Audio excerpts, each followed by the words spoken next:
That's right. A California company today unveiled 2 new ones that will help officers and security guards detect concealed weapons at airports and offices. ABC's David Louie shows us why a robot should be feared if you're on the wrong side of the law.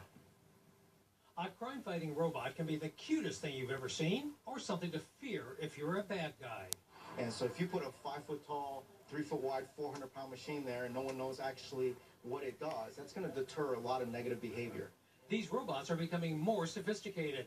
Knightscope took the wraps off 2 new models, the K1, which stands stationary at airports and offices, and the K7, a multi-terrain vehicle that moves like a crab and can cover large areas, such as oil fields. The technology inside the K1 can detect concealed weapons. So we're throwing different ways and looking at any disturbances in those ways, and then using machine learning to realize that that might be an object that's not normal for someone to be carrying. A 6'5" police officer can be very intimidating, but by comparison, this model K1 is only about, 5'6", about my height.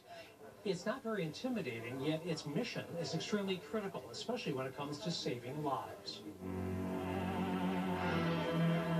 Now this is intimidating. Gort the robot in the 1951 sci-fi classic, The Day the Earth Stood Still. It took its assignment seriously to get the citizens of the world to embrace peace.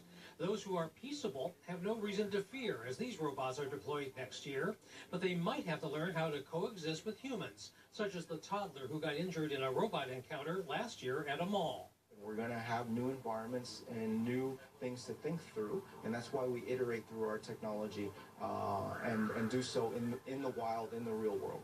In Mountain View, David Louie, ABC 7 News. I don't know how I feel about that. Much less scary than RoboCop. Yeah, well, we've seen too many movies end up badly with that idea. But later on CTV News at 6, an Ottawa yoga studio is